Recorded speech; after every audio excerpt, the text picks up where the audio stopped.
Tragedy strikes, accidents happen. Be there when the calls come in. It's back-to-back episodes of Rescue 911. Next on Discovery Health Channel.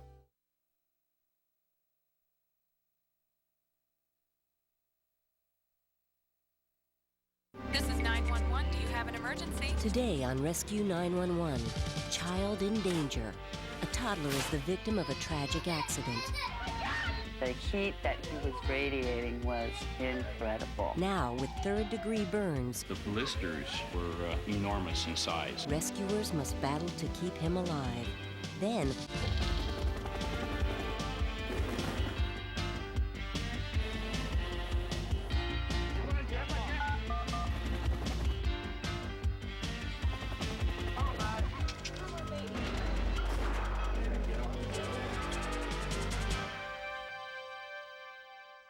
Like most grandparents, Myrna House of Reno, Nevada, cherished the time she spent with her grandchildren.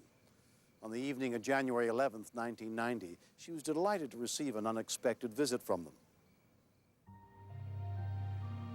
I had invited my daughter and her husband to come over and have tacos with me for dinner. Then I get a phone call from my other daughter, Janelle, and she said, "Mom, could you please take the kids for dinner tonight so Richard and I could go out, just the two of us?" You like Grandma's tacos? After all the kids had had their tacos, then I relaxed. All the children had gone into the recreational room, and I prepared my own meal. Can I give you a hand with the dishes? That's a great outfit.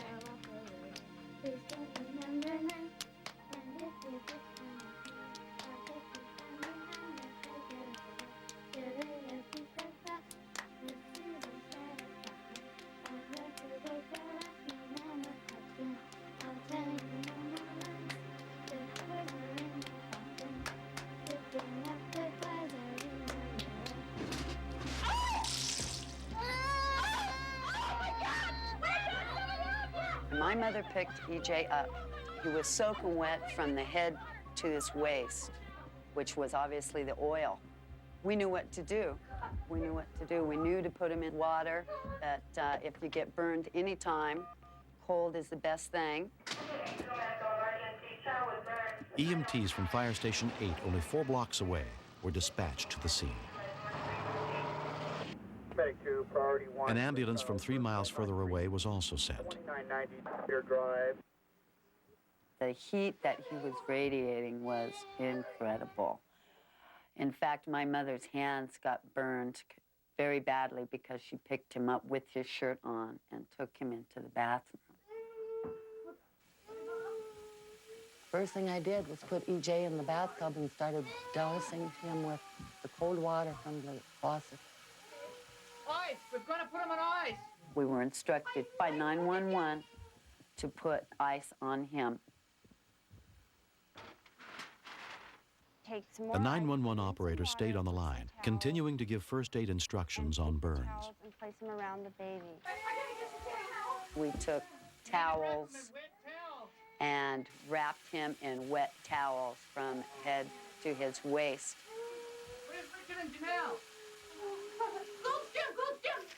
And then we took additional towels, wrapped the ice up in those towels, and wrapped it around him a second time. EJ's parents, Richard and Janelle Moore, were at a gym 5 miles away when they received a call. Hello? It was my brother-in-law, and he said, "You know, Janelle, there's been an accident, and EJ's been hurt, and we've called the ambulance. You need to come right away." When I saw the look on her face, I knew that there was a problem. And she said, "EJ has been burned." And the first thing that went through my mind was, he's going to be okay. And it almost became a mantra for me because I just kept on saying, he's going to be okay. He's going to be okay. Don't worry about it. Could break a heart. I've seen boxers look better, beaten to a pulp than EJ looked. I wish I could go back and change it all. and I can't. A beautiful grandbaby. All burned. When we continue. Scariest moment was when the paramedic walked in and without saying a word, picked EJ up out of my lap and ran out of the house. Most people say, man, you guys are really unusual. What could possibly be more challenging, more shocking, than raising a family with 14 children? Making room for one more. I cannot believe they're doing this. We wanted God to give us all the blessings He wanted to give us. So what do you get a family this big for Christmas? Find out when you watch all new footage of the Duggar family's special holiday celebration. 14 children and pregnant again. Tonight at 9 on Discovery Health Channel.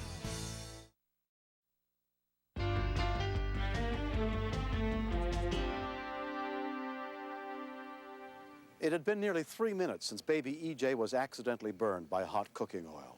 His grandmother had wrapped him in wet towels and was trying to comfort him as the family waited for rescue workers to arrive. The first rescue workers arrived on the scene, including firefighter EMT Joe Lewis. I find with myself that I can disassociate my feelings from most of the situations I'm involved with. Where's the baby? In there. But when children are involved, it affects me. What happened? Oh, he got burned. Grease that was solidifying on his body was still warm to the touch. So we had to bring the temperature way down as fast as we possibly could. I need a towel or a washcloth. The blisters that had developed from the burn were enormous in size. And the weight of the towels had broken the blisters. And the skin was starting to slough off a little bit. I was shocked a little bit in looking at the condition that the scalding grease had done to his little body. 2 minutes later, paramedic Mike Crabb and his partner John Foster arrived. While we were driving to the scene, we were trying to anticipate what we were going to find. We didn't know how bad a burn it was going to be. So John was telling me, I want you to just go in the house and get the baby and bring him out to me. Where is he? Right in here, right in here.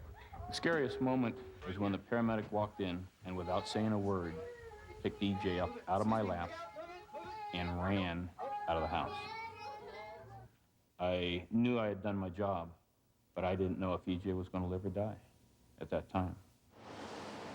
EJ's parents arrived just as he was being carried to the ambulance. We saw an ambulance and a fire truck, and we sunk back down again and thought, my God, my son is badly hurt, he could die. Dad wants you in the back. You look hard. Your mom wants you in the front. EJ was surprisingly alert. He was crying. He said, Mommy, Daddy, owie, owie, owie is what he kept on saying. And we got into the ambulance, and the ambulance attendant, John Foster, asked me to hold EJ, that maybe he'd be calmer. And where do you hold somebody that hurts everywhere? What do you do? Mike handed me the child. I put the child in the burn dressing. My heart went out to EJ the moment I saw him. I thought the baby could die since the severity of his burns were such that the rest of the treatment, like IVs, couldn't be accomplished because of those burns. He's gonna be fine. I felt very alone. I felt as if the whole world was watching me, and I felt that I was not doing enough for EJ as far as his burns go. Reno has no burn center. EJ was airlifted to the University Medical Center in Las Vegas, 450 miles away, where he was treated by Dr. Terry Lewis. EJ's burns were both second and third degree burns, and approximately 35% of his body surface area was burned. The thing that concerned us the first night was he did have a burn involving the face and the airway, so the potential loss of airway and suffocating from the swelling that can occur was the biggest concern in the first 24 hours.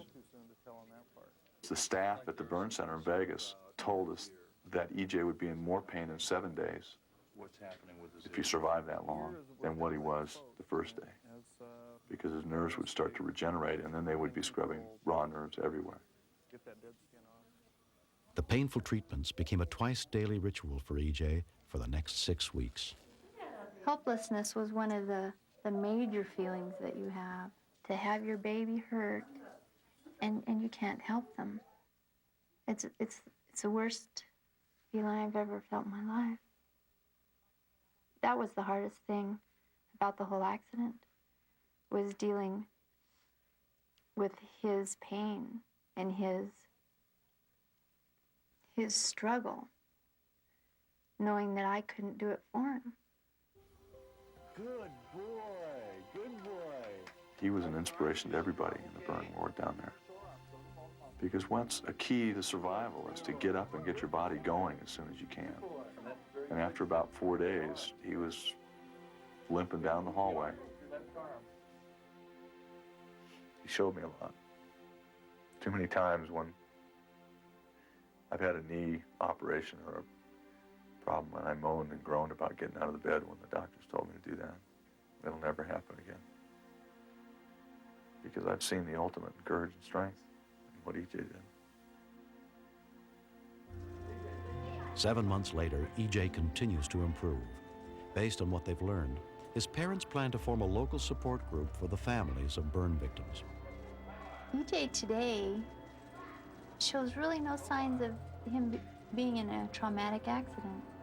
He's a happy, loving, intelligent, wonderful little boy. Just doesn't happen to have any hair on the side of his head. With plastic surgery, most of EJ's scars on his head, back, and shoulders can be corrected. But his grandmother's emotional wounds are much deeper. I think the hardest part for me right now is to look at my grandson and his mom and his dad. And I think I'm always looking where they might be blaming me for it all. I just never want to see that look in their faces. That's been the hardest part. Since the accident, EMT Joe Lewis has become a family friend. I would hope that she doesn't feel guilty about the accident. If there is a hero in the story anywhere, I'd have to say that the grandmother's a hero. Grandma took a second-degree burn to one of her hands, so she reacted quickly without regard to her own injuries and got him into the bathroom and cooled him down. If the proper care hadn't been administered from the initial onset and throughout his treatment, I would believe that the baby could have died. The best thing that's come as a result of this accident is the fact that I really finally was forced to spend some time with one of my kids. I never really realized how important it was. Been involved with him, I felt a lot of pain with him, and I felt a lot of joy with him. Strongly encourage everybody to do that right from the start. Don't need an accident to make that happen.